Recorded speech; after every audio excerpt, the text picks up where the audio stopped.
What did Roger see at Laughdale, and why did he laugh? After learning the true history and everything there is to know, he called it a funny story, wishing he'd been born in Joy Boy's era. When Roger said those words, I think he was referring to Joy Boy from the present era, Luffy, because that is when the new dawn will rise. When Rayleigh said that they came too early, it suggested that certain cooperative components needed to be in place. Those cooperative components are highlighted by these 3 sections, which I will go over in this video. And if you stick around till the end, I'll explore how the One Piece reveal at the end of the story could possibly hit us with a bittersweet twist. Within the earth there was fire. Those are the opening words in the Harley text description of the first world.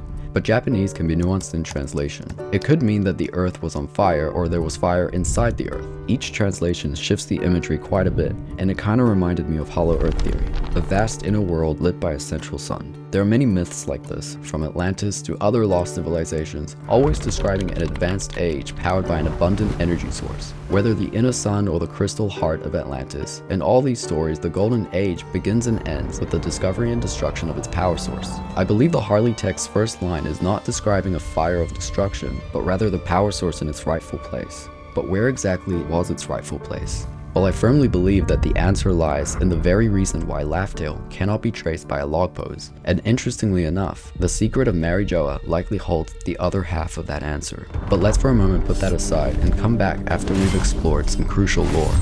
The Iron Giant that we saw in Egghead isn't just a machine, it's sentient, more like a programmed being, powered by consciousness or life force, but connected to the Sun God's rhythm. This brought to mind the ancient weapons. Pluton is described as a man-made battleship from Water 7, but Poseidon, however, is not a machine, it's a mermaid with the power to command the Sea Kings, a gift that reincarnates through the ages rather than being built. If Joy Boy truly preserved these weapons, as Vegapunk claimed, then Poseidon's case makes little sense, because how would you preserve a spirit that is destined to return? Perhaps Pluton was more than just steel, or a vessel that awakens to the same mysterious power that the Iron Giant responds to. Zunisha, like the Sea Kings, communicates with those who can hear the voice of all things, a mysterious ability seen in Roger, Odin, Momo, and Luffy. That perception seems to bypass normal senses. Among those able to access the voice of the Three-Eye Tribe, capable of indirectly deciphering poneglyphs much like Roger did. The third eye is a concept found in various spiritual belief systems, describing an inner or invisible eye that offers perception beyond ordinary sight. Its symbolism is often linked to the anatomical structure of the pineal gland in the brain. Ancient cultures revered the pineal gland for its pinecone-like spiral symmetry, a symbol of harmony, enlightenment, and cosmic order. Its role in regulating the body's cycles of light and darkness, along with its link to altered states of consciousness, led many traditions to connect it with the third eye. In One Piece, awakening the third eye grants access to the voice of all things, suggesting a hidden realm of information, an energetic layer of reality beyond ordinary senses. I think Vegapunk echoes this in chapter 1068, when he explains that energy is all around us, not just as an invisible background noise, but as a potential power source that could be harnessed if it could be converted. In the brief Kuma flashback from chapter 1072, we see that he's been exploring how intangible concepts, pain, memories, imagination, and even a person's spirit might be converted into a tangible form. To me, this suggests that these unseen forces aren't just abstract ideas in the story, but part of the same hidden realm the voice of all things points to. Vegapunk's explanation of devil fruits was also very interesting. He described them as possibilities for human evolution someone desired. So in a nutshell, every devil fruit is basically one path of countless invisible potentials, possibilities that already exist energetically until they are selected and made real through desire. We can see this play out in Bonnie's power. Infinite possible futures narrowed by her expectation and knowledge. The less she knows, the more possibilities exist. The more she knows, the narrower those possibilities become. Luffy's awakened abilities work the same way, limited only by the stretch of his imagination. Have you ever heard of the double slit experiment? It's an experiment that shows how subatomic structures act like waves of energy until they are measured, then they collapse into one outcome.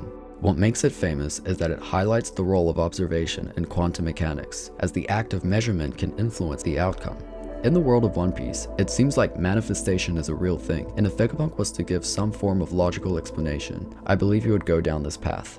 But let's see how this directly ties to the Sun God's existence. In chapter 1069, Vegapunk states that the name Nika has been erased from history, but as long as people keep wishing for him, his existence will never truly disappear. So the potential for Nika always exists, and the collective desire collapses that potential into reality. The irony here is that the government thinks that they can control the world by crushing hope, yet their oppression only fuels the desire for freedom. The more they enforce slavery, fear, and scarcity, the more people wish for a liberator, and that wish ensures that the Sun God will always return. They don't realize that they're the ones igniting the very flames that they're trying to erase. You cannot kill a possibility that exists outside of time. Whitebeard's dying words made this very clear.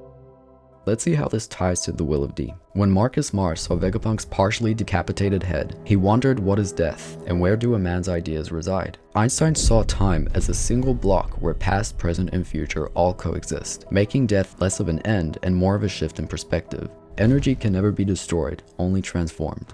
Roger once told Rayleigh that he wouldn't die. I believe the reason why those with the Will of D die smiling is because they innately know that death isn't the end and that death merely allows for the spirit to complete its cycle so that it can be inherited and renewed. Kaido said that death completes a person, acknowledging the role it plays in maintaining balance. It's a cycle Imu and the Five Elders are in direct resistance with. I believe that cycle is symbolized by the phases of the moon. A full moon doesn't vanish when it wanes. It only turns away from the sun's light, destined to return. Death doesn't break the cycle, it completes and renews it. And just like the moon, the Will of D is lit by something greater, the sun. The moon may fade from sight, but the sun that illuminates it will remain, waiting to ignite it again. Imu and the Five Elders currently resist the cycle, refusing to cross over to the other side and allow their souls to be liberated and inherited. They are immortal and stuck in an incomplete cycle. While they resist the turn, those who accept death with a smile allow their flames to be inherited, returning again in the next cycle. I think this very understanding was at the heart of Joy Boy's promise that he would one day return.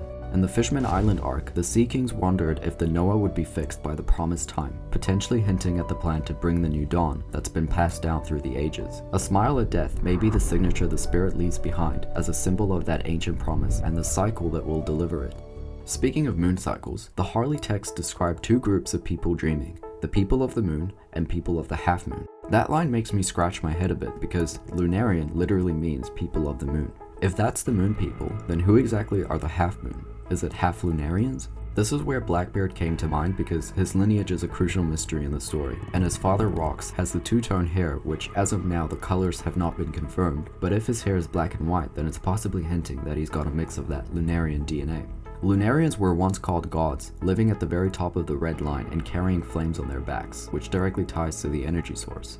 In One Piece, there are clear references to Sumerian and Akkadian text, especially with the Sun God and the Great Flood, which I will briefly get into later, but there are also myths of sky people, the Anunnaki, divine beings said to have descended from the heavens, gifting humanity wisdom and energy, only for greed and imbalance to bring about destruction. So I wonder if the Lunarians' role in the story echo a similar path, coming from the moon 900 years ago, gifting humanity with wisdom and power, or perhaps they were on the earth before humanity, but that's for me to potentially explore in another video.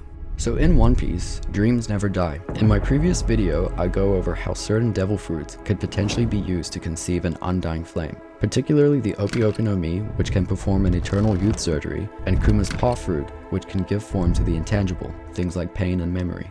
With Lost Fruit, I thought that the heart shape might indicate an inherent purpose to be used on someone's heart, or the right person's heart, and maybe that was a component that allowed Luffy to fully awaken his devil fruit and activate the drums of liberation.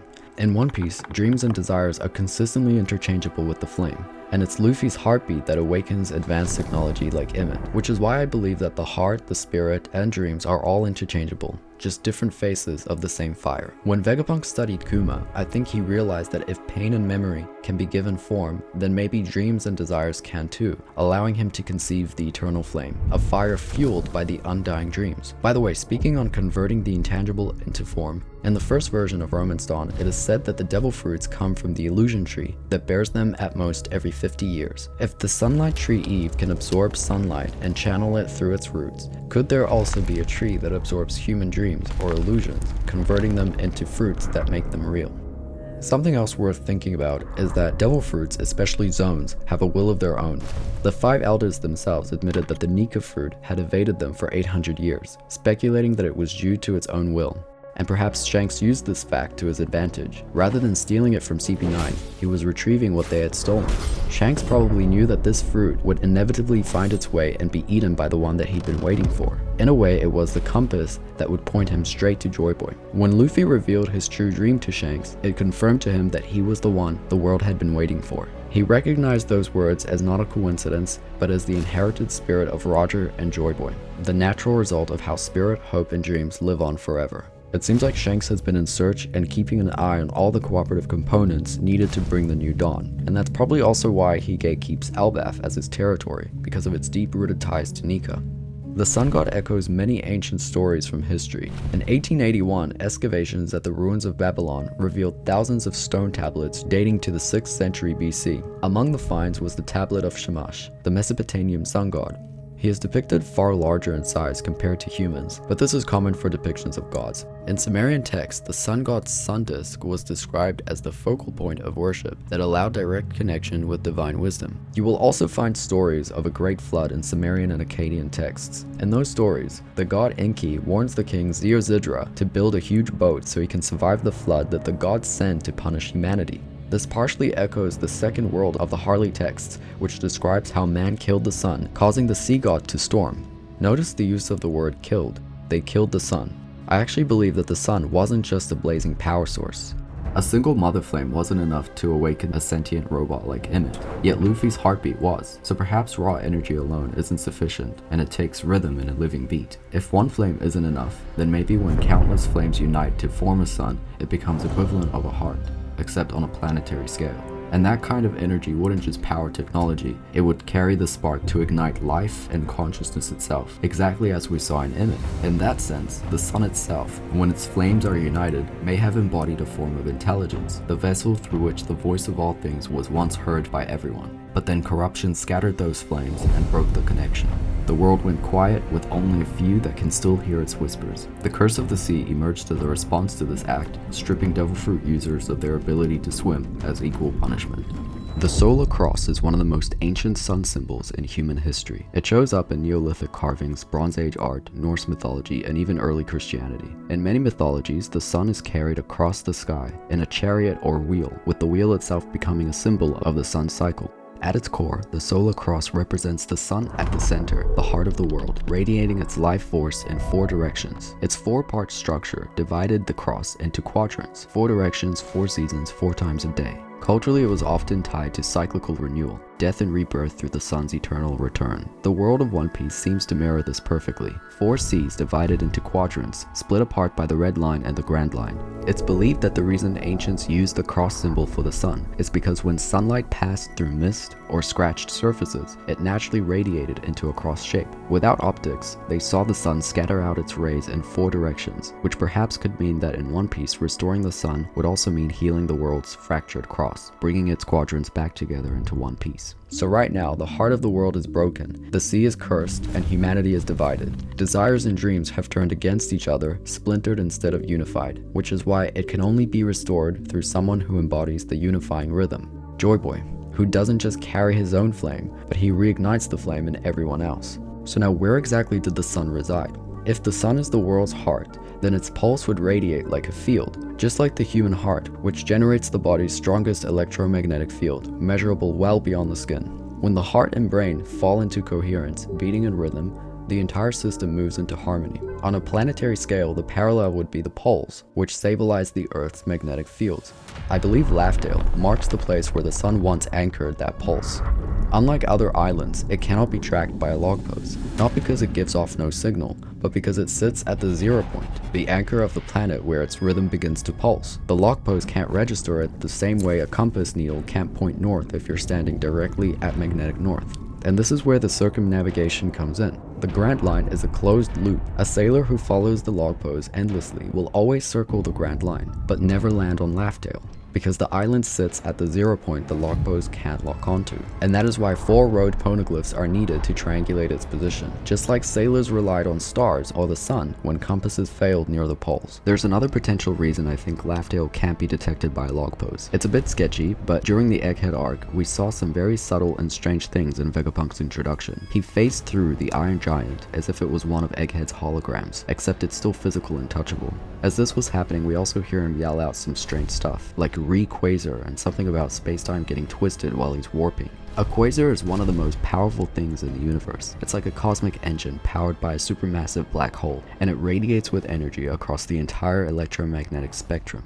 They're like the brightest hearts of the galaxies, so I wonder what seeds Oda is planting here. We already know that Vegapunk has been experimenting with things like invisibility, gravity, and warping, bending the natural laws of space and time. Egghead itself is full of reality-bending illusions, and Vegapunk even outright said that Devil Fruit users exist in a different dimension of reality. So here's a thought. The log post works by locking onto subtle magnetic fields, but what if Laughdale sits in a warped pocket of reality, a space-time distortion, which would require you to get to it in a similar way to how Vegapunk got through the Iron Giant? If it has no subtle magnetic signature, then of course the log post can't lock on, especially if it is partly an illusion. If the sun once anchored magnetic balance across the world, acting as the engine that shaped pressure, currents, and circulation, then maybe anomalies like the calm belts and the water flow in Reverse Mountain are symptoms of its absence. The system is broken, distorted, and off rhythm. And if Laughdale is located in a layer of distorted spacetime, then to reach it you would maybe have to locate an interference zone,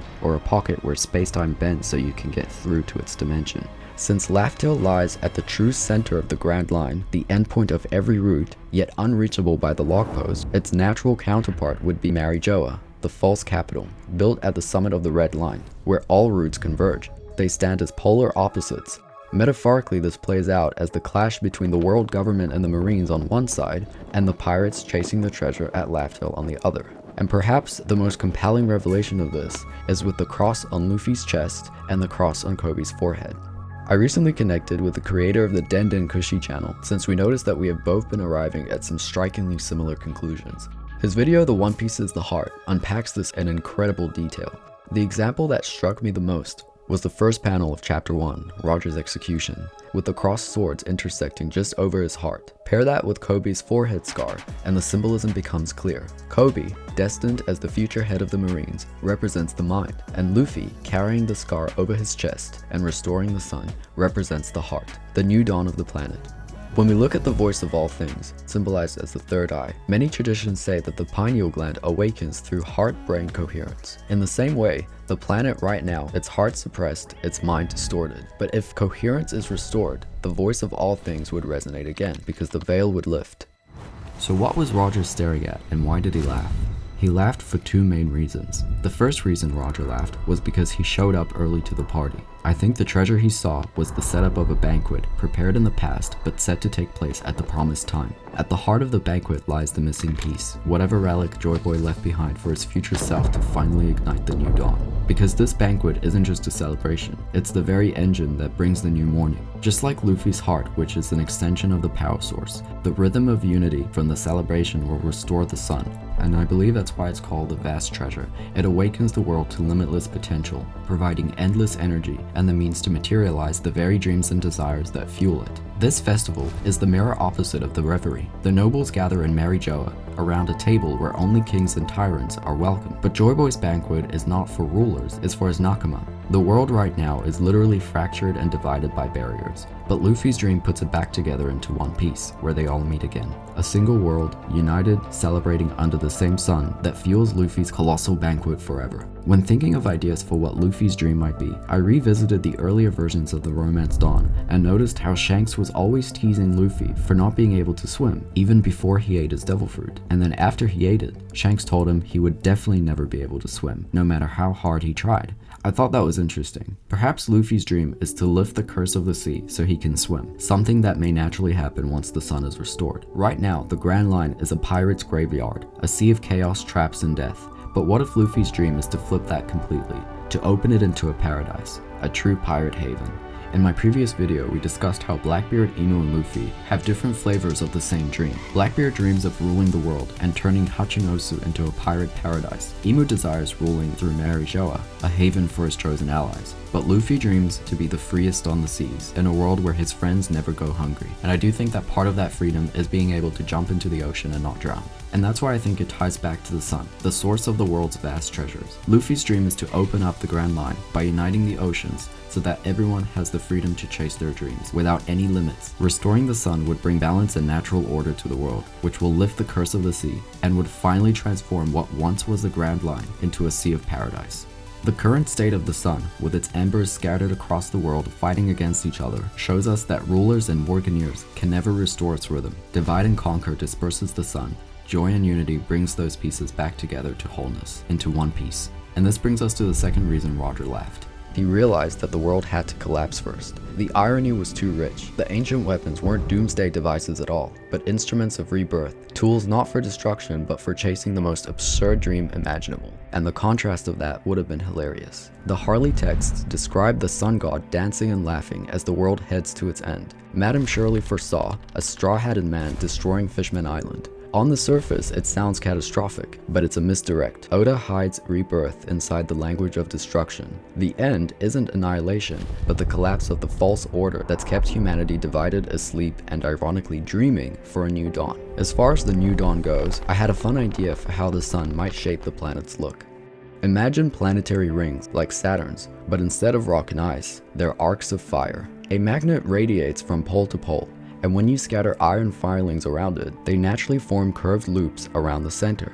Earth does the same thing with its own field, creating auroras at the poles. So what if in One Piece, the planet and its power source works like that, radiating pole to pole, forming fiery rings of energy that circle the planet? With balance restored between both poles, flames may not only burn in one place, they'd ignite in arcs all around the world, flooding it with vast energy.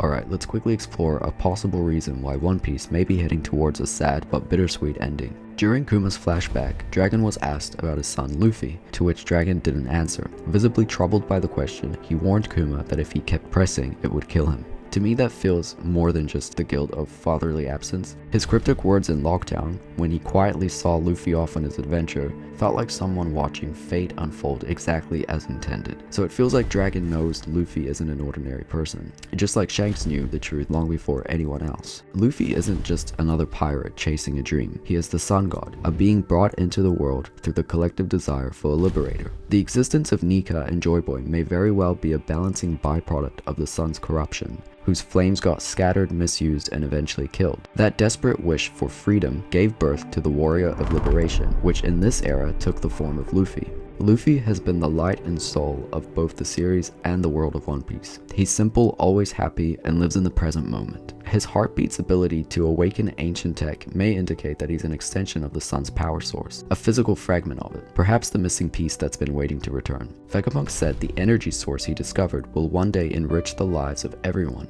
but unfortunately, one little piece of that flame has been stolen. This could possibly be Oda giving us a metaphor for Luffy himself, a piece of the sun's power walking in human form. Towards the end of Vegapunk's broadcast, the will of D was explained but redacted on purpose. To those scattered throughout the world who bear the name of D, within you there is something. He spoke of something carried, potentially in relation to a name, but understood to be a will inherited through sacrifice or death by those who share that moniker.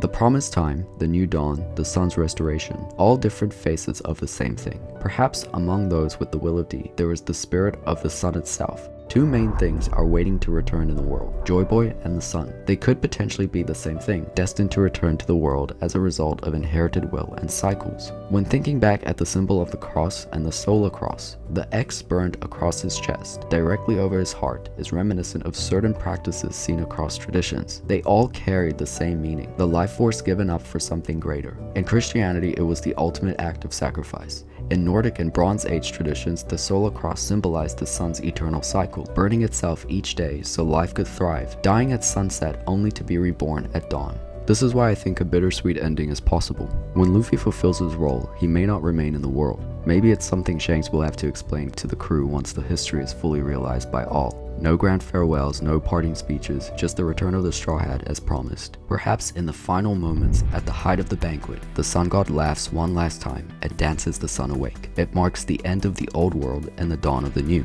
In that instant, the inherited spirit of Joy Boy comes full circle, returning to its original form, the sun itself, a burning celestial flame at the heart of the ocean, the treasure known as the One Piece. I'm still quite shocked at this detail. If it is the case, then the very first panel of Chapter 1, with the crossed swords over Roger's heart under the title Romance Dawn, might be one of the most effortless and mind-blowing pieces of foreshadowing I've ever seen.